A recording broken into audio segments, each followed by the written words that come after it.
Hello दोस्तों, मैं कमलेश मौर्य स्वागत करता हूं आपके अपने YouTube channel Kamlesh math and physics पर। उम्मीद करता हूं स्वस्थ होंगे, मस्त होंगे और अपने पढ़ाई को आप लोग खतरनाक तरीके से कर रहे होंगे। आज की क्लास में हम लोग फिजिक्स के एक मोस्ट इंपॉर्टेंट डेरिवेशन के बारे में चर्चा करने वाले हैं। जो डेरिवेशन आप लोग एग्जाम में हर साल पूछता है, जो ये डेरिवेशन है, यह परीक्षा के लिए आप लोग के बहुत इंपॉर्टेंट डेरिवेशन होने वाला है। तो आप लोग इस पूरे वीडियो को आप लोग अच्छे तरीके से देखिएगा आप लोग, और इस YouTube channel Kamlesh math and physics को आप लोग सब्सक्राइब कर दीजिए आप लोग, और चैनल को दबा के आप लोग अपने मित्रों के पास, दोस्तों के पास शेयर कर दीजिए आप लोग। अब यहाँ पे हम लोग समझते हैं आज की क्लास में किस डेरिवेशन के बारे में। ध्यान से आप लोग देखिए, यहाँ पे प्रिज्म की अपवर्तांक के लिए जो सूत्र होता है उस डेरिवेशन के बारे में हम लोग चर्चा करने वाले हैं, या आप लोग कह सकते हो प्रिज्म सूत्र के डेरिवेशन के बारे में हम लोग आज की क्लास में चर्चा करने वाले हैं। ठीक ना। ध्यान से आप लोग देखिए, यहाँ पे फिगर बनाया हूं मैं, अच्छे तरीके से आप लोग को समझा रहा हूं। यहाँ पे देखिए आप लोग ए बी सी, एक क्या है, एक प्रिज्म है। ए बी सी आप लोग देख पा रहे हो, एक प्रिज्म है। और इस प्रिज्म पर मैं क्या करता हूं कि जो श्वेत प्रकाश है, या कह सकते हो कि जो प्रकाश है, इस प्रकाश को मैं क्या करता हूं, आपतित करता हूं। तो यह वाली जो प्रकाश की किरण होगी, इसको आप लोग कहने वाले हो कि यह जो किरण है यह आपतित किरण है। कौन सी किरण है? तो आप लोग का जवाब होगा कि यह जो किरण है यह आपतित किरण है।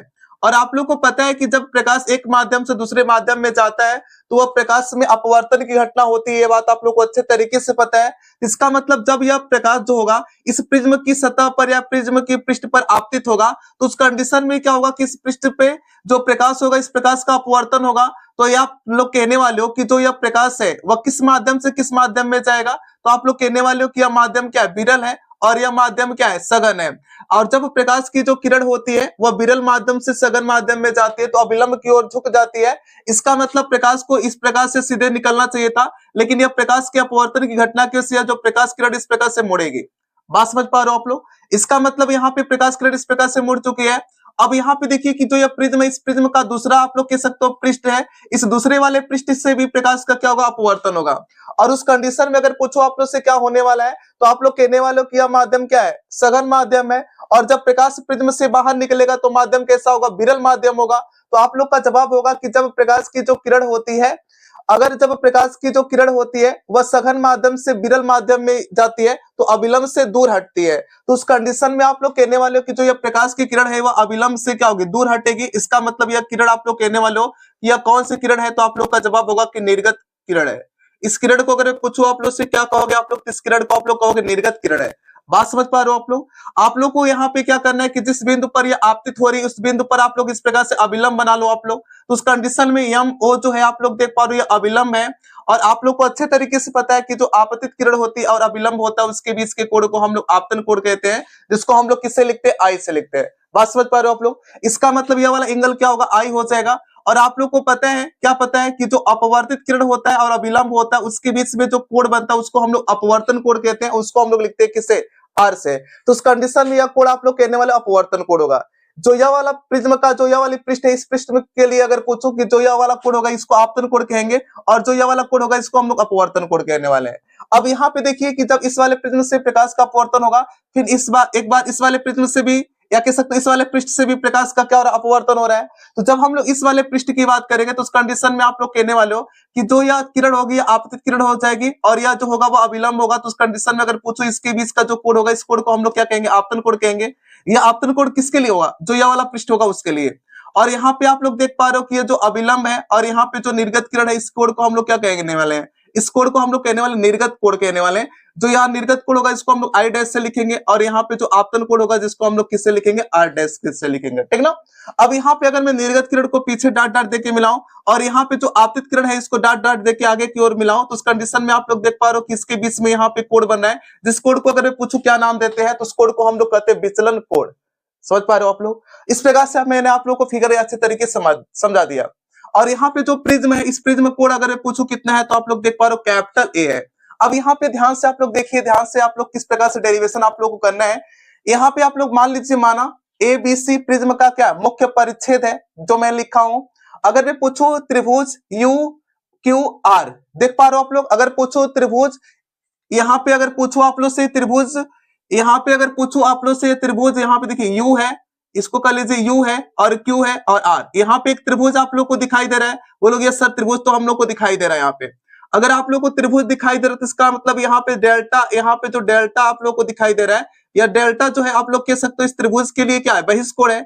और आप लोग को पता है कि किसी त्रिभुज के दो अंतःकोणों का जो योग होता है उस त्रिभुज के वाय कोण के क्या होता है, बराबर होता है। उस प्रॉपर्टीज का आप लोग यूज करके क्या कर सकते हो कि अगर यहाँ पे अगर पूछूं कि जो यहाँ पे डेल्टा है, इस डेल्टा की वैल्यू क्या होगा, यहाँ पे जो विचलन कोण, इस विचलन कोण की अगर मैं वैल्यू निकालना चाहूँ, इसका मतलब मैं कह सकता हूँ यह वाला जो एंगल होगा और यह वाला अगर मैं एंगल होगा, दोनों एंगलों को अगर मैं जोड़ूंगा तो इसका मतलब डेल्टा के बराबर होगा या विचलन कोण के बराबर होगा। बोलोगे यस सर होगा। इसका मतलब यहाँ पे देखिए delta equal to angle delta equal to मैं क्या लिख सकता हूँ। अब देखो यार, यहाँ पे अगर आप लोग को ये एंगल निकालना है तो इस एंगल को आप लोग कैसे निकालोगे, ध्यान से आप लोग देखिए। अगर पूछो कि यह पूरा एंगल क्या है तो आप लोग क्या जवाब होगा कि यह पूरा एंगल तो आई है। तो उस कंडीशन में अगर पूछो कि आप लोग यह जो एंगल होगा पूरा, यह वाला पूरा एंगल कितना होगा, तो आप लोग कहने वाले हो शीर्षा विमुख कोण से अगर यह एंगल आई है तो यह पूरा एंगल क्या होगा, आई होगा। अगर मैं क्या करता हूँ, इस पूरे एंगल में से अगर मैं इस आर को घटा देता हूं, इसका मतलब ये एंगल बचेगा कि नहीं, बोलोगे सर बचेगा। और यही एंगल आप लोग देख पा रहे हो क्या है, यही एंगल यू क्यू आर है।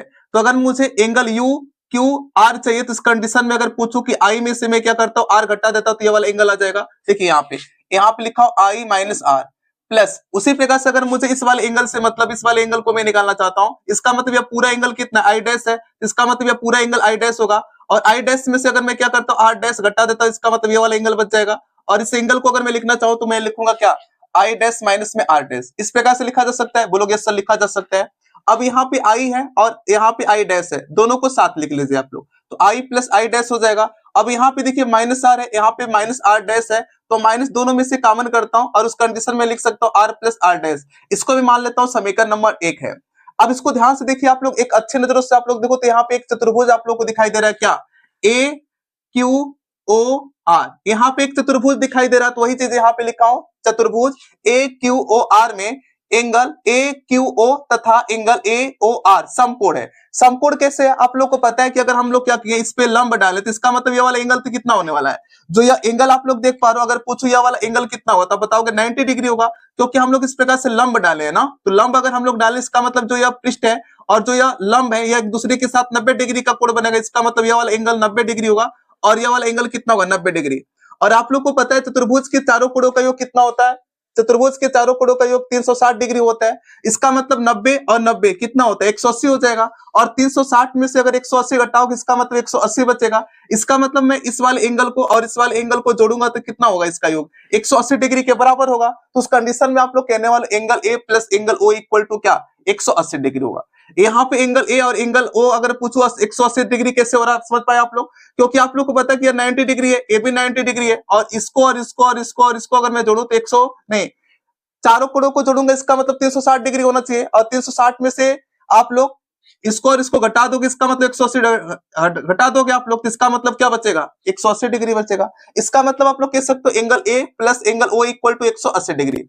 अब यहाँ पे क्या करो, त्रिभुज क्यू ओ आर में लो आप लोग, तो यहाँ पे देखो त्रिभुज क्यू ओ आर, त्रिभुज क्यू ओ आर, इसको देख पा रहे हो आप लोग, त्रिभुज क्यू ओ आर। अगर मैं पूछूं त्रिभुज के तीनों अंतःकोणों का योग कितना होता है तो 180 डिग्री होता है। इसका मतलब angle R plus angle O plus angle R dash, अगर मैं इन तीनों कोणों को जोड़ूंगा तो इसका योग कितना होना चाहिए 180 डिग्री के बराबर होना चाहिए। तो यहाँ पे देखो आप लोग, यहाँ पे angle R plus angle O plus angle R dash equal to क्या 180 डिग्री। समीकरण 2 और समीकरण 3 को देखो आप लोग, तो दोनों समीकरणों का आप लोग को राइट हैंड साइड आप लोग को सेम दिखाई दे रहा है 180 डिग्री 180 डिग्री। इसका मतलब यहाँ पे राइट हैंड साइड आपस में बराबर, इसका मतलब लेफ्ट हैंड साइड भी आपस में बराबर होगा। तो हम लोग लिख सकते हैं समीकरण 2 और 3 से, समीकरण 2 और 3 से हम लोग क्या कर सकते हैं कि जो यह लेफ्ट हैंड साइड होगा दोनों आपस में बराबर होगा। तो यहाँ पे angle R plus angle O plus angle R dash equal to angle A plus angle O हो जाएगा। आप बोलोगे सर यहाँ पे एंगल ओ है, यहाँ पे भी एंगल ओ है, एंगल ओ से एंगल ओ की कहानी क्या हो जाएगी, समाप्त हो जाएगी। इसका मतलब angle R plus angle R dash equal to angle A. इसको मान लीजिए समीकरण नंबर क्या है 4 है। अब यहाँ पे देखिए आप लोग समीकरण नंबर 1 को आप लोग देखो, तो समीकरण नंबर 1 आप लोग को दिखाई दे रहा है यहाँ पे, और यहाँ पे आप लोग को angle R plus angle R dash है। अगर मैं पूछूं इसकी जगह मैं क्या लिख सकता हूँ, ध्यान से देखिए, angle R plus angle R dash जो है इसकी जगह मैं यहाँ पे लिख सकता हूँ एंगल ए। इसका मतलब इसकी जगह मैं लिख सकता हूँ एंगल ए, लिख सकते हो आप लोग। इसका मतलब यहाँ पे आप लोग कह सकते हो डेल्टा, यहाँ पे angle delta equal to I plus I dash और माइनस में क्या होगा ए। इसको मान लीजिए समीकरण नंबर 5 है। अगर मैं प्रिज्म के न्यूनतम विचलन की स्थिति में, जो प्रिज्म है उसमें जो प्रकाश का विचलन हो रहा है वह न्यूनतम हो रहा है, तो उस कंडीशन में आप लोग कह सकते हो कि जो विचलन कोण होगा delta equal to delta M के बराबर होता है, और जो आई होता है आई डैश होता है दोनों आपस में क्या होता है बराबर होता है, जो आर होता है आर डैश जो होता है वो दोनों आपस में क्या होता है बराबर होता है। उस कंडीशन में आप लोग का जवाब होगा कि जो यह एंगल आर है और जो एंगल आर डैश है, इस एंगल आर डैश की जगह मैं लिख सकता हूँ आर, इसका मतलब आर आर कितना, तो आर आर कितना होगा 2r इक्वल टू ए, इसका मतलब R equal to A upon 2 हो जाए। तो समीकरण नंबर 5 आप लोग को यही दिखाई दे रहा है। इसका मतलब यहाँ पे आप लोग कह सकते हो क्या, यहाँ पे डेल्टा जो है, इस डेल्टा की जगह लिख सकते हो आप लोग क्या, डेल्टा एम लिख सकते हो आप लोग, क्योंकि न्यूनतम विचलन की स्थिति की मैं बात कर रहा हूं। और यहाँ पे आई और आई क्या 2i हो जाएगा माइनस ए हो जाएगा। अगर यहाँ से आप लोग क्या करते हो, आई का मान निकालते हो तो I equal to delta M और प्लस ए अपान में 2 हो जाएगा। इसका मतलब आपतन कोण का मान निकाल चुके हो। अब देखिए यहाँ पे स्नेल के नियम से हम लोग लिख सकते हैं N equal to sine I upon sine R. अब यहाँ पे एन इक्वल टू, यहाँ पे एंगल आई और एंगल आर का मान यहाँ पे आप लोग देख पा रहे हो निकाल चुके हो। यही दोनों वैल्यू आप लोगों को क्या करना है, यहाँ पे पुटअप कर देना है। तो इस कंडीशन में n equal to sine delta m plus a upon 2 और यहाँ पे अपान में साइन ए अपान 2। इसी को हम लोग कहते हैं क्या, इस फार्मूले को हम लोग कहते हैं प्रिज्म की अपवर्तनांक का सूत्र कहते हैं, या इस फार्मूले को हम लोग प्रिज्म सूत्र कहते हैं, ठीक ना। अगर यह वीडियो आप लोग को अच्छी लगी हो तो वीडियो को आप लोग लाइक करिए, आप लोग जो ये चैनल, इस चैनल को सब्सक्राइब करिए आप लोग, और इस वीडियो को आप लोग दबा के शेयर करिए। वीडियो देखने के लिए बहुत बहुत धन्यवाद।